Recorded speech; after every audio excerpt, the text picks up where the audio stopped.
Magandang umaga po sa atin lahat. Ito na naman po si Professor Tonton Contreras sa isa na namang edisyon ng Usapang Politika dito sa Facebook Live at sa YouTube.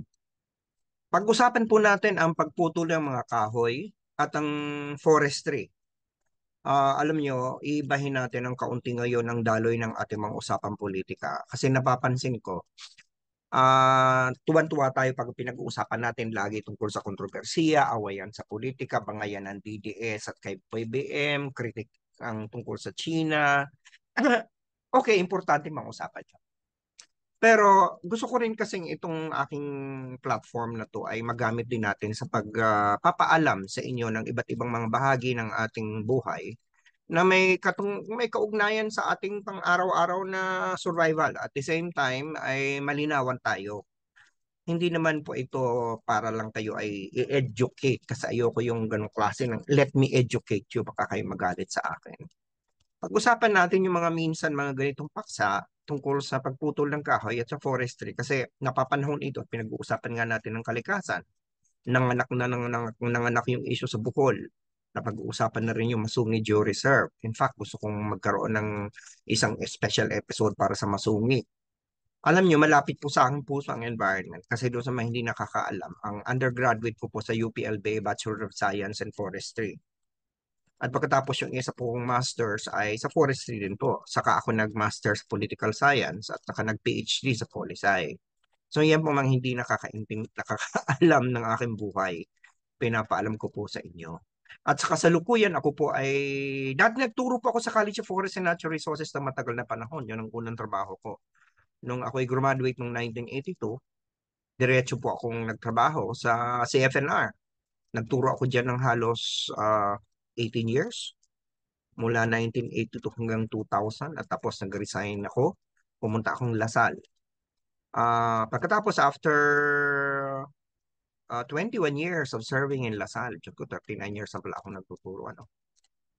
Ah, More than half na ng aking buhay, ako'y pala yung nagtuturo. No? Bumalik ako sa UPLB, pero sa School of Environmental Science and Management ako ngayon. Ako pa ay faculty ng CESAM. At pinag-uusapan po din natin dito ang tungkol sa kalikasan. So, malapit sa puso ko ang usapin ito ng kalikasan. Kaya nga, gusto kong bigyan ng pansin yung ano ba talaga yung mga epekto ng pagputol ng kahoy at ano yung mga mali nating nalalaman tungkol dito. Kasi every time na may bumabaha, ang alam natin, kasi nag-illegal logging na masama ang pumutol ng kahoy. Ako, let us just be objective about this. I know that ang pagkakalbo ng ating kagubatan, at marami na po tayong kinalbong kagubatan, ay dahil po ito sa pagputol ng kahoy nang walang pagtingin sa siyensya. Basta lang kuha ng kahoy, putol ng putol ng putol. Sa mga nasisi dito ay dalawang sektor. Ang unang sektor na nasisi dito, yung pagputol ng kahoy ng mga illegal na mga loggers. Yun yung mga malalaking mga logging companies na sa halip na meron din silang legal na mga concession areas ay nagputol din sa labas nito.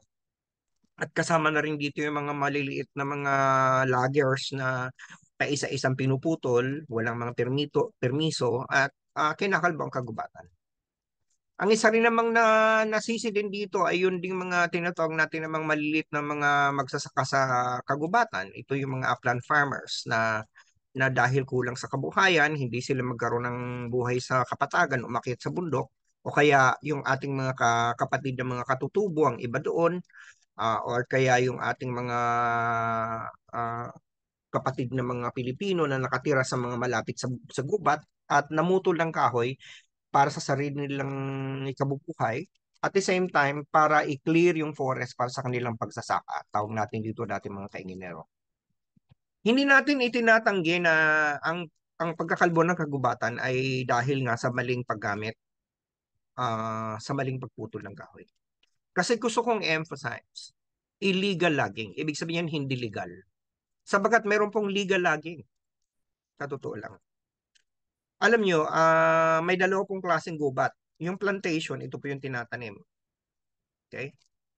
Ito po yung tinatanim na para bagang halaman. Pero ang problema, ang pinagkaiba po, ang halaman, tumutubo ay magtanim kayo ng gulay after mga buwan, makuha nyo na. Ang puno po, pag itinanim mo, maghintay ka ng taon para putulin ito at para pakinabang.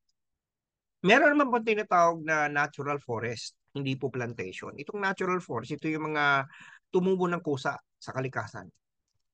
Ito yung mga rainforest natin. Okay? Now, ano ba yung sinasabi kong legal na logging? Ang legal na logging po, ito yung pagputol ng kahoy na kung saan meron kang lisensya ng gobyerno at ikaw ay sumusunod sa scientific method, sa science, kapag may science po yan. Unahin muna po natin yung sa plantation forest. Kasi kung nagtanim ka ng puno, ang pagtatanim po ng puno, ibang kasi dahil nga po iba sa gulay na pagkagulay tinanim mo, di ba? After 3 months may harvest ka na, hindi ka na maghintay kailangan ng malaking taon. Ang puno po kasi may mga tinatawag tayong rotation yan. Ano ba yung rotation? Ito po yung panahon na kung saan itinanim mo yung puno, ilang taon ang hihintayin mo para maputol siya para mapakinabangan. Kasi ang mga plantasyon pwedeng putulin para gamiting panggatong no, fuel, pwedeng gamiting for furnitures, pwedeng construction materials. At ang iba naman ginagamit para sa ibang bagay katulad ng sa pulp nito. Sapagkat yung mga puno ginagamit po yan sa pulp and yung pulp niyan ginagamit sa papel pag manufacture ng papel. Okay. So, yung rotation po, yun yung period. Kung sinabing 6 years ang rotation, isang taon ka magtatanim, after 6 years mo pa ma-harvest. Ngayon, kung ikaw ay plantation owner, hindi pa pwedeng isang beses ka lang magtatanim. Kasi ibig sabihin, 6 na taon kang walang gagawin. So, ang ginagawa ng ibang plantation owners, ang din ginagawa nila, nagro-rotation sila. Ano ba tawag nito ng, yung naglalagay sa isang malaking lugar, hinahati nila yan sa 6. Kung ilan yung rotation mo, 6 na zone. Okay? Ang gagawin mo, yung unang zone ang tatamnan mo ngayong taon. Next year, yung isang zone naman ang tatamnan mo. Di isang taon nang lumipas doon sa unang tinamnan mo. And then next year, yung third zone naman ang tatamnan mo. So yung second zone, paunang taon, tapos pangalawang taon naman yung nauna. Hanggang sa natamnan mo lahat. Dahil sa ika-sixth year mo, ang tatamnan mo na yung sixth zone. Di 5 years na yung sa first zone. Di ba?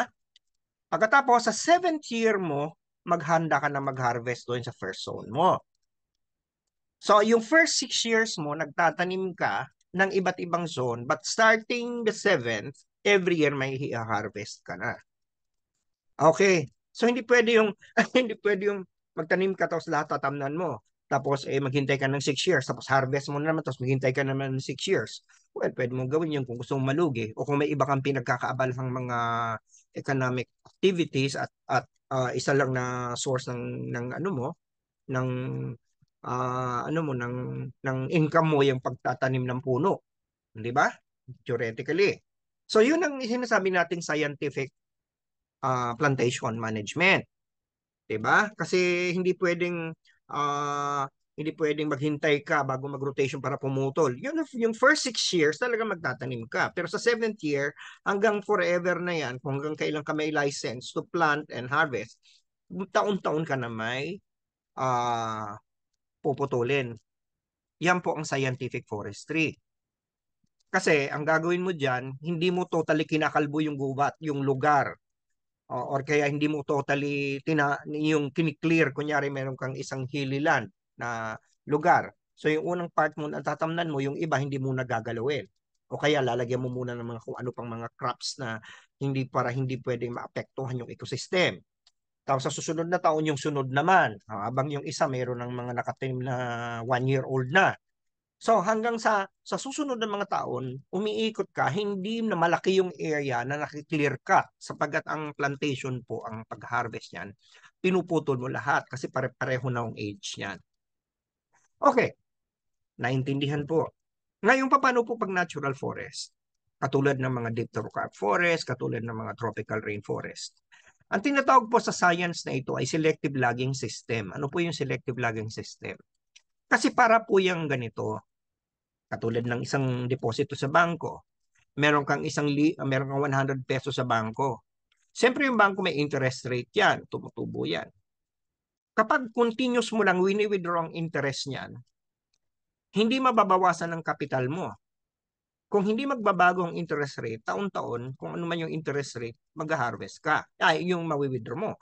Kunyari, may 100 pesos ka sa bangko. Pagpalagay ng tumutubo, ito buwan-buwan ng 10%. Napakataas na interest, ano? Kung anong klaseng bangko yon. Kunyari, halimbawa lang, 100 pesos, deposito mo 10% ng interest buwan-buwan. Palagay na. So, mag-withdraw ka lang ng 10 piso. So, meron ka pa rin 100 na natira. Yung 100 na yon, mag-yield na naman yun ng 10 pesos sa susunod na buwan. Kunin mo na naman yun. So, ibig sabihin yan, sustainable na lagi kang may kitang 10 piso. Sapagkat ang withdraw mo lang yung interest. Hindi po yung capital. Kasi the moment na yung sinobrahan ng withdraw mo, sa halip na 10 pesos ang withdrawin mo, ay gagawin mo na lang 11 o 12, 13, ay mauubos po ang iyong deposito. Darating ang araw kasi mas malaki yung wini-withdraw mo kasi doon sa tubo. Ang ating natural forest ganyan po. Meron po yung tinatawag na growth rate, yung lumalaki ang mga puno. Kasi ang puno naman hindi po yan maliit palagi, lalaki yan. So na-estimate po natin ano yung growth rate niyan. Kung ang pinuputol mo lang equivalent ng tubo. Okay? Ay therefore yung mature lang ang pinuputol mo. Kasi merong growth, 'di ba? Kung yung mature at over mature lang ang pinuputol mo, equivalent to the estimated growth of trees, then hindi po makakalbo ang kagubatan. At saka hindi po total. Ang ginagawa po sa selected logging system, dahil hindi siya clear cutting, tinitingnan po isa-isa ang mga puno kung ano na yung mature and over mature. Yung po mamarkahan yun. Mamarkahan po yun kung ano doon ang puputulin. At pag pinuputol na, ang gagawin po ng logger, ikakat yun, pero may tinatawag na failing cut. Yun yung kung saan pupunta para hindi masyadong masira yung mga punong maliliit sa paligid. So ang tinitingnan in such a way na yung pagputol ng kahoy, pagtumba po noon ay ang matatamaan ay mga hindi masyadong mahalagang mga species. Tapos yun po ay ita-transport ng iba't ibang mga makina na iiwasan din ang napaka matinding epekto sa forest. Okay? Yan pong inaaral ng mga nag-take ng forestry. Sapagkat ang forestry po, ang tutok niyan ay forest production. At hindi lamang po puno ang tinitingnan dyan. Marami pang ibang mga non-timber forest products na mamaya pag-usapan natin yun. Ano? Okay? So, ang nangyayari po dito, meron tinatawag na formula para makompute ano yung pwede mo lang putulin. At hindi po pinuputol ang maliliit na puno, ang pinuputol po mature at over mature. Ang formula pong yun, ang tawag doon annual allowable cut. At dapat yun lang ang pinuputol mo. At binabantayan dapat yan. Kapag ito po yung sinunod natin, sinunod po natin ito, ay malinaw pong hindi makakalbo ang kagubatan. Ang tawag po dito ay scientific forestry. In fact, ang tawag namin dito, sustainable forest management. Ano ba yung sustainable forest management? Ito po yung paraan kung saan sa plantasyon, sinisigurong taon-taon meron ka ma-harvest after 10 years of planting, kasi yung rotation. Sa natural forest, ito po yung taon-taon meron kang ma-harvest na hindi makaka-apekto sa overall growth. Kasi yung mature and over mature naman, pag hindi mo yung pinutol, baka mabulok lang yun, di ba? Ay may epekto po yan mamaya sa carbon emission, di ba? Kasi meron na naman tayong ikukorek mamayang misimpression. So, ang nangyayari po kasi, maraming mga tao ang inuna ang kanilang pagkagahaman. Inuna ang kita sa halip ng siyensya. At hindi po natin tinatanggi na marami din itong mga nakasabwat sa gobyerno doon sa mga nag-regulate na hindi tama, hindi binantayan. Yung po ang trabaho dapat ng mga foresters, binabantayan ang pagputol ng kahoy. Kasi mula doon sa pagmamark mo ng tree, kung saan mo patutumbahin yan, pag-inspeksyon ng mga daan, ng mga transportation systems para hindi masyadong maapekto ng environment, di ba? So yun sa kung nasusunod ba ang annual allowable cut, di ba? Nagkataon po talagang may mga taong hindi po sinunod ang siyensya. Pero may scientific approach po, ang tawag po dyan ay sustainable forest management. Hindi pa natin pinag-usapan ng sustainable development. Hindi pa sikat na sikat yan. Prinsipyo na po yan sa natural forest management, sustainable forestry. At ang isa pa pong prinsipyo sa forest management na scientific, yung tinatawag nating multiple use forestry. Pagkat ang forestry po, maraming gamit ang puno, hindi lamang po isa. At pwedeng ang isang lupa, pwede natin gamitin sa iba't ibang paraan. Merong portion na kahoy ang pinoproduce, merong portion na ang ano natin recreation, merong forest services, protection forest, multiple use forestry po. O kaya minsan may puno ka sa plantasyon mo sa ilalim, may mga tinatanim ka mga agricultural crops. Ang tawag po doon agroforestry. Pinaghahalo mo ang agricultural crops sa forestry. Prinsipyo po yan ng multiple use forestry. Yan po ay inaral ng mga foresters. Nakakalungkot lang na hindi ito sunod. Ngayon, bakit ko tinidiscuss ito? Kasi ito po ay malinaw na marami po tayong, una, yung assumption muna natin na talaga namang may mga nagkulang. Pero ang nagpagkukulang kasi hindi sinunod ang scientific forestry. Kung sinunod sana ang scientific forestry, listen sana hindi tayo nagkaganito. Ngayon, ngayon naman, dahil meron tayong mga aktivista na naglumalaban para sa kalikasan, at tama naman, nasisihin ang pagkakalbo ng kagubatan sa maraming trahedyang nangyari mula sa pagkabaha, mula sa hanggang tagtuyot, mga erosion na pumapatay ng tao. Nung yang nangyari sa Leyte, nangyari sa iba't ibang lugar, pag nagla-landslide, kasi naman pag wala ng puno ang bundok, bukod sa wala nang pumipigil sa mga pagdaos-dos ng lupa, wala na rin, kasi ang puno, di ba may ugat yon. Yung ugat nun, yun ang nag-hold ng tubig. So may yung water table doon. Pag wala ng puno, wala nang ganun. So lahat ng ulan dinidiretso na pababa. Diretso na yan naging run-off na agad. Diretso na yan sa mga ilog, sa mga lake, kasama yung lupa kasi wala nang ugat na nag-hold. So yung tubig hindi nasustore. Kasi trabaho po yan ng forest eh. Sinustore ang tubig sa ilalim sa mga watersheds. So kung kalbo ang watershed, talagang magdadaos-dos na yung pababa. Hindi po natin yung kinakailangan. Pero yung sabihin natin na dahil bumaba sa isang lugar, kaya dahil mayroong illegal logging, may logging na nangyayari, hindi po yan accurate scientifically. Kasi hindi lahat po ng baha ay galing sa bundok.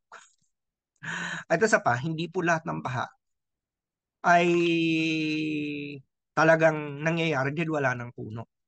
Malapit pong lugar sa Pilipinas na natural floodplain, kahit panong panahon na maraming bundok, maraming puno, talagang binabaha na yan. Lalong lumala nung wala ng bundok, wala ng gubat dahil may bundok pa pero wala ng gubat, naputol na yung mga kahoy, talagang binabaha na. Pero may mga baha din po na ang nagpupos ay hindi forest denudation. Hindi ko pinagtatanggol ang mga illegal logger natin. Dapat kasuhan yung mga yan. Pero yung sabihin natin na lahat, pag nakakita ka ng baha, sasabihin mo illegal logging sa Santa Rosa, pag binaha Santa Rosa, may illegal logging. Saan nag-illegal logging yung mga tao? Sa Tagaytay. Matagal nang kinalbo ang Tagaytay. Maybe in the past, gubat yung mga yan. Pero matagal nang pangyayari. Yung pagbabaha sa Bulacan recently, hindi naman yan dahil sa illegal logging. Ang nangyari po ng pagbabaha ay minsan dahil sa nababarhan, nasasaraduhan, ang mga dinadaluyan ng tubig. Kasi kung wala naman pong saray ang mga yan, dire-diretso sa dagat ang ano yan, ang tubig. Pero dahil ginawa na ng mall, sinemento na, niliitan yung mga estero, naging madumi na yung estero, masyado ng clog ng mga basura ng tao, urban maldevelopment. Kaya siyempre, hindi madaling umagos ang tubig papalabas sa Manila Bay. O tapos dinagdagan pa natin at tinambakan pa natin ng Manila Bay. O dito anong naging epekto? Nung tinatambakan natin, sa halip na free-flowing yung tubig, ay nagkakaroon ng pagka-clog ng effect. So initially, sa halip na diretsong daloy talaga kaagad hanggang West Philippines yan, ay nahaharangan na ng yung mga structure na pinababaw mo eh. Ganon din sa Laguna de Bay, kaya bumabaha dahil mababaw na. Doon sa amin sa Lake Buhi, kaya bumabaha dahil mababaw na, silted na. Hindi ba? So hindi naman nagbabago ang tumaas pa nga ang bilang ng intense weather system kasi gawa ng climate change. So, yun po ang ibig kong sabihin dito. Hindi man pwedeng sabihin natin lagi na lahat ng pagbabaha ay gawa ng kalbo ng kagubatan. Although hindi ko naman sinasabing hindi naging contributing factor. Pero wag po nating i-generalize sapagkat may mga baha po ngayon katulad ng nangyayari sa Manila Katulad ng nangyayari sa Bulacan, nangyayari ngayon sa Santa Rosa. Yan po ay mga klase ng pagbabaha na kapag malakas ang ulan, ay wala na pong madaluyan ng tubig dahil sinarhan na ng mga establishment. Ang nangyayari din po diyan, sa halip na ma-absorb ng lupa yung ulan dati dahil pag umulan, di ba may lupa, nag-absorb naman yan. Yun nga ang dahilan kung bakit nagkakaroon tayo ng mga water table. Di ba yung mga nagpuposo noong time na yun, saan ba kung magaling yung mga tubig na yan? Sa ilalim ng lupa, may mga water table yan. So yung pag umuulan, na bumababa ng bumababa yung tubig, pag porous yung soil, papasok yan sa ilalim. Pero nung sinimento mo na ginawa mo ng subdivision, ginawa mo ng mall, di ba? Eh di hayon. Wala na. Yung tubig diretso na talaga, baha ang labas niyan, flash flood. Oh. Kasi kahit naman nung panahon pa ng marami pang gubat, may mga lugar na sa Pilipinas, sasadya na talagang floodplain. Katulad ng Marikina Valley, sadya talagang binabaha na yan. At yung mga baha nung panahon, nagdadala pa nga ng biyaya kasi ang baha, pag galing yan, may galing sa bundok, may dala yung mga fertile topsoil na nagagamit. Pag bumaba, nagsettle na sa mga farmlands, pag wala na yung baha, nagiging fertile na farms. Oh, nung nangyari ito, lahat tayo kasi nakialam. Hindi ko sinasabing walang kasalanan dito ang illegal logging. Meron din po. Malaki. Pero yung sabihin natin lahat ng pagbabaha ay gawa ng illegal logging, mali po yun. Isa pa, napapagdiskitahan ang pagputol ng kahoy na hindi daw nakakatulong sa carbon sequestration. Kasi alam mo ba, di ganito po yung paliwanag. Kung ano ba yung carbon sequestration? Ganito po yan. Sa isang normal na ecosystem o normal na relasyon ng tao sa kanyang kapaligiran, ang hinihinga po natin palabas, carbon dioxide. 'Di ba? Ang oxygen ang pinapasok natin sa ating sistema, hihinga tayo palabas, carbon dioxide. Napakagaling talaga ng Panginoon. Ano? Sapagkat ang nilikha niya mga halaman naman, sila naman yung ang hinihinga nila papasok ay carbon dioxide at ang inilalabas nila ay oxygen. So, madaling salita, ang waste material natin, carbon dioxide. Ang halaman naman, ng mga waste material nila, oxygen. Kaya may balance eh. Now, nung unti-unti nang nawala ang ating mga kagubatan dahil nag-grow, kasi ang deforestation, hindi lamang po may kagagawan niya na may illegal logger, mga kagagawan din ng hindi lang naman laging ang naging cause ng deforestation. Kinonvert na natin ang mga lupa into cities and into settlements, di ba? Mga bayan, buong Baguio, dati gubat yan, ang ginawa natin. So yung deforestation, hindi lamang po laging nga nag-create yan. Of course, pinutol dati ang kahoy, pero ang ang ginawa, no, we transform into urban areas. So maraming ganyan, ba? So maraming activity na nagbawas ng ating vegetation.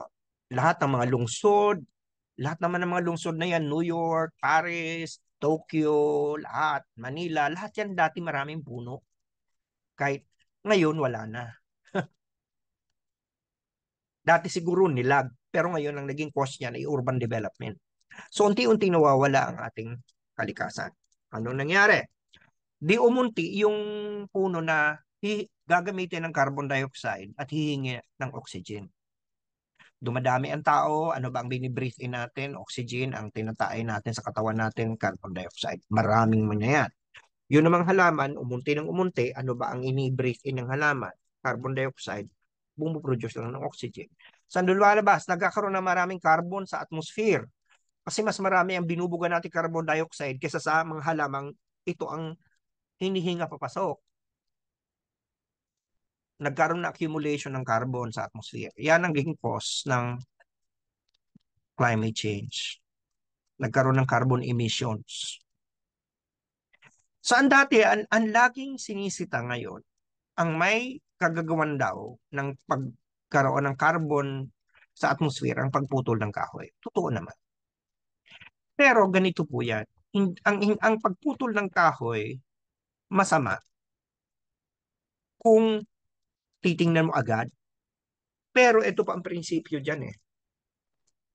Kaya importante, akala natin, tigilan na yung pagputol ng kahoy. Magtanim lang na magtanim ng kahoy, wag nang putulin. Ang tingin tuloy sa forestry ay napaka-evil, demonize, kasi yan ang may kasalanan ng lahat. Pero kung titingnan mo, Kapag ikaw ay magtatanim ng kahoy mula seedling, habang lumalaki yan, humihinga yan ng carbon. Pero habang tumatagal yan, tumatanda, bumabagal ang kanyang metabolism din. At pwede pa nga siyang mamatay at mabulok. Pag nabubulok po ang isang organic matter, nag-i-emit po yan ng methane. Nabubulok eh. Ayan ay gas. Nakakadagdag po yan sa carbon sa atmosphere. Pero pag ang puno po ay pinatubo mo habang tumatagal, mula maliit, palaki ng palaki ng palaki, nagsasak po yan ng carbon. Tapos pag malaki na, putulin mo, magtanim ka uli. Pero yung pinutol mo, sa halip na sunugin mo, i-convert mo sa wood, i-convert mo sa furniture, for export. Yun ang pinaka-effective para kung tawagin natin, ma-sequester mo ang carbon sa atmosphere. Hindi mo na siya inaalaw na mag-roam. Tinatrap mo na siya mismo dun sa kahoy. So para siyang flashing mechanism. Tina-flash out mo ang carbon. Nililinis mo. Habang nagpuputol ka, nagpapatubo ka ng kahoy, sige, sige, sige, sige, hanggang sa pag mature na putulin mo at gagawin mo ng na puno yung kahoy, tapos yung kahoy gagawin mo ng wood furniture, etc. Para mo siyang, para mong inaano, yun nga, fina-flash yung carbon sa atmosphere. Naintindihan po natin. Ganun po kasimple ang mechanism. Pero ano nangyari sa atin? Dahil masyadong natin kinasuklaman ang forestry. Akala natin ang pagputol ng kahoy ay masama. Pinagbawal natin ito, tanim lang tayo ng tanim on the assumption na ito ang mabuti sa kalikasan. May mga national greening program tayo na itinayo. Uh, Pinatanim na natin ang mga puno ang maraming lugar. Mga communities pang nagtanim yan. Ang pagkakakitaan lang naman nila doon, yung trabaho nila. Binayaran sila ng sweldo. Paano pag hindi natapos na yung project? Ano lang kanilang kabuhayan? Kung hindi mo sila bibigyan ng permission na pumutol ng kahoy. Kasi ang tingin natin sa pagputol ng kahoy ay masama lagi. Hindi natin naiintindihan na pag pinutol mo yan at ang tanim ka scientifically, then fina-flash out mo yung carbon habang tumatagal. Ang isa pa pong trahedya dito na talagang matindi ang epekto sa atin ay yung point na ang ating kahoy ngayon, kulang na po tayo sa kahoy. Tayo po nag import na ng ating wood. 70% na po ng ating wood supply ini-import natin. Alam nyo ba yung ini-export natin ng mga handicrafts? Majority po ng material na yan imported. So nag-export tayo ng mga bagay na ang ginagamit natin, imported na kahoy. Ang ini-export natin mga handicrafts na. Pero yung mga raw material yan galing sa abroad ang karamihan. Kulang na po tayo sa construction material. Hindi naman po lahat ng construction gagamitan natin ay semento at saka bakal. At saka semento at bakal, mas matindi ang ano niyan, mas matindi ang emission ng carbon niyan. Kasi yung para magawa mong semento at magawa mong bakal, grabe yung carbon emissions niya. Hindi po naiintindihan ng marami. Akala nila pag nagputol ka ng kahoy masama. So gusto ko pong linawin. Hindi ko po tinatanggi na maraki ang naging ambag ng mga illegal na pagputol ng kahoy. Pero hindi po masama ang pumutol ng kahoy. Ang nakalulungkot po dito, kung titingnan po natin, ito may papakita ko sa inyong ano. Yan. Ha? Talagang minsan makikita mo may mga misrepresentation. Ito po ay galing po sa isang foundation na gustong i-push ang pagpapatanim ng kahoy. Nakalagay dito benefits of planting trees, home to wildlife, clean air, temperature control, recreational, provides food, disaster mitigation, saka clean water. Yan po yung mga nagiging benefits. Nalilimutan po ang maraming bagay. Isa po rin po sa benefit ng pagpupunta ng puno ay nakakaroon tayo ng kahoy na gagamitin natin sa ating construction. Parang wala eh. Ginagamit din po yan sa mga gamot. ginagamit sa mga material na industrial katulad ng paggawa ng papel, parang kinalimutan na. Parang ito ay isang parte ng propaganda na masamang pumutol ng kahoy. Lahat ito ay hindi mo kailang putulin ng kahoy para makamit mo. Mga importante po itong function ng forest at ng trees. Pero yung tahasan mong i-eliminate dito yung commercial production ay isa na namang pag-contribute sa mitolohiya na ang pagputol ng kahoy ay universally masama. Sinuulit ko, ang pagputol po ng kahoy kapag pinalitan mo agad at itong kahoy na pinutol mo hindi mo susunugin sa halip ito ay hindi mo ito ay gagawin mong mga furnitures, gagamitin mo sa construction. Ito po ay isa pang epektibong pagtatrap ng carbon. At hindi po lahat ng baha ay gawa ng illegal logging. Hindi po mali, hindi po tama pala na bigyan na itanggi natin na walang kinalaman ng illegal logging sa environmental crisis. Pero hindi po natin maitutuwid kapag patuloy tayong maniniwala sa mga disinformasyon na nanggagaling naman sa mga taong well-meant naman. Gusto nilang iligtas ang kalikasan. Pero kung gusto nating iligtas ang kalikasan, dapat maging wasto tayo, maging scientific po tayo sa ating mga impormasyon. O sige po, sana po nakapagsilbi ako sa bayan, yan po ang sabi sa akin ng UP. At sana nakapagturo ako sa inyong kaisipan na plus ko yung mga puso at nakapagpabago ko ng pananaw sa buhay, lalong-lalo na sa usapang politikal. Sapagkat sabi sa akin ng Lasal, teach minds, touch heart, and transform lives. Sa Biyernes po, wala tayong usapang politika sapagkat meron pa akong lakad. Teka, pwede pala. Pagkakameron po tayong usapang politika sapagkat ano naman, maaga naman hindi naman ganun kaaga ang alis ko. So sisikapin ko pong maaga tayong mag-usapang politika sa Biyernes. I'll try. Ha? I'll try. O sige, kita-kita lang to tayo soon. Lagi mo sinasabi, UP naming mahal, Ani mo Lasal. Bye for now. Ingat po tayo lagi. See you.